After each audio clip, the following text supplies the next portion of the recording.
नमस्कार. Cook with Sonali मराठीजमध्ये तुम्हा सर्वांचे खूप खूप मनापासून स्वागत. तर आज आपण साध्या सोप्या पद्धतीने चमचमीत आणि झणझणीत अशी दुधी भोपळ्याची भाजी बनवणार आहोत.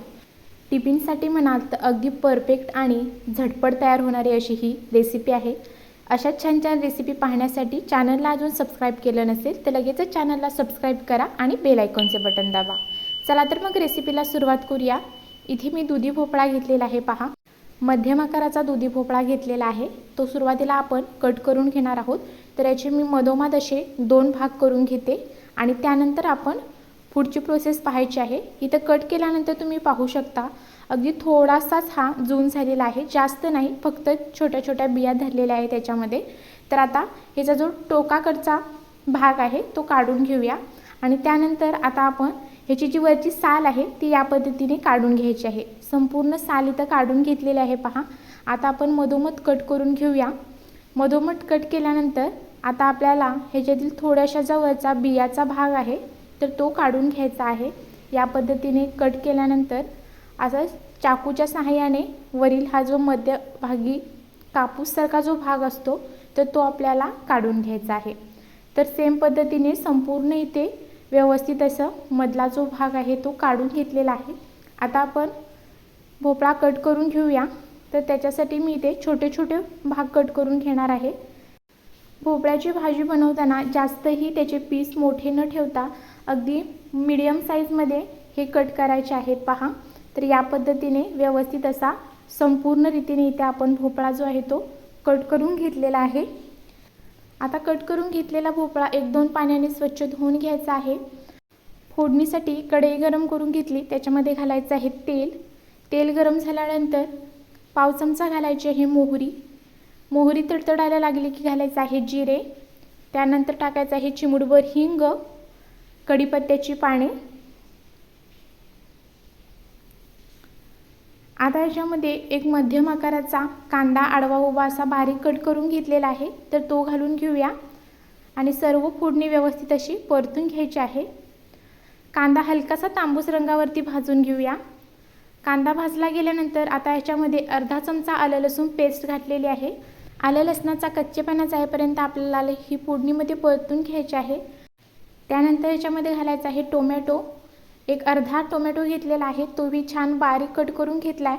टोमॅटो छान पटकन शिजण्यासाठी आत्ताच मी इथे मीठ घालून घेतलेला आहे.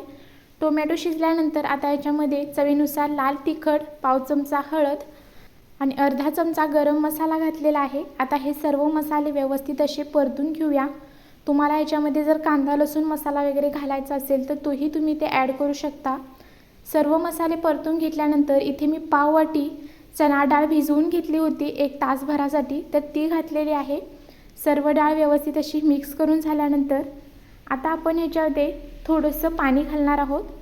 थोडंसं पाणी घालून पुन्हा एकदा सर्व व्यवस्थित असं मिक्स करून घेऊया. सर्व मिक्स झाल्यानंतर आता याच्यावरती झाकण ठेवून आपण ही 2 मिनिटासाठी डाळ अशीच मंद गॅसवरती शिजवून घेणार आहोत. 2 मिनिटानंतर इथे मी तुम्हाला झाकण काढून दाखवते. छान सर्व मसाल्याला वगैरे तेल सुटलेलं आहे. पहा, आता संपूर्ण डाळ जे काही मसाले आहे ते व्यवस्थित परतून घेऊया आणि या स्टेजला आता आपल्याला कट करून घेतलेला भोपळा घालायचा आहे. तर इथे संपूर्ण भोपळा घातलेला आहे. नंतर सर्व भाजी व्यवस्थित अशी फोडणीमध्ये मिक्स करून घेऊया. सर्व भाजी फोडणीमध्ये मिक्स झाल्यानंतर तुम्ही ह्या भाजीचा कलर इथे पाहू शकता. आत्ताच ही भाजी खावीशी वाटेल इतकी अप्रतिम दिसते. चवीला तर खूपच छान लागते. सर्व व्यवस्थित परतून झालं. आता याच्यावरती झाकण ठेवून झाकणावरती 1 ग्लासभर पाणी आपण इथे घालणार आहोत. ताटावरती पाणी घातल्यानंतर आता आपण ही मंद गॅसवरती 1-5 मिनटं भाजी शिजवून घेणार आहे. तुम्हाला जर हवी असेल तर एका दुसऱ्या वेळेला ही भाजी झाकण काढून अशी व्यवस्थित अशी हलवून घ्यायची आहे. तर 5 मिनिटानंतर इथं मी झाकण काढलेलं आहे आणि बऱ्यापैकी जी भाजी आहे ती इथं शिजली गेलेली आहे, पण अजून ही भाजी शिजायची बाकी आहे. तर त्याच्यासाठी पूर्ण भाजी एकदा व्यवस्थित मिक्स करून घेतलेली आहे आणि पुन्हा आपण झाकण ठेवून पुन्हा आपण ही भाजी शिजवून घेणार आहोत. तर पहा, तर त्यानंतर मी इथे 1-3 मिनटं भाजी शिजवून घेतली आणि अगदी छान अशी व्यवस्थित भाजी इथं शिजली गेलेली आहे. तर पहा, पुन्हा एकदा सर्व भाजी व्यवस्थित मिक्स करूया। तुम्हाला जर हवी असेल तर थोडीशी इथं भाजी आपण शिजलेली आहे तेही चेक करायचं आहे। आणि जर तुम्हाला थोडीशी मॅश केलेली भाजी आवडत असेल तर चमच्याच्या सहाय्याने ही भाजी थोडीशी मॅश करून घ्यायची आहे।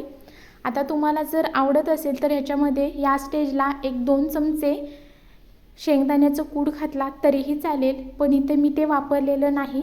आता भरपूर अशी बारीक कट केलेली कोथिंबीर घातली आणि इथं झणझणीत अशी दुधी भोपळ्याची भाजी आपली तयार झालेली आहे। रोज टिफिनसाठी कोणती भाजी बनवायची हा आपल्या प्रत्येक गृहिणीला पडलेला प्रश्न असतो, तर चमचमीत अशी इथं दुधी भोपळ्याची भाजी तयार आहे। रेसिपी आवडली असेल तर चॅनलला सबस्क्राईब करा, बेल आयकॉनचे बटन दाबा, जेणेकरून अशाच छान छान रेसिपींचे नोटिफिकेशन तुम्हाला मिळत जाईल। तुम्हालाही छान छान रेसिपी पाहता येतील। व्हिडिओ जास्तीत जास्त लोकांपर्यंत शेअर करा, त्याचबरोबर व्हिडिओसाठी एक लाईक आणि चॅनलला हाईप करा। धन्यवाद।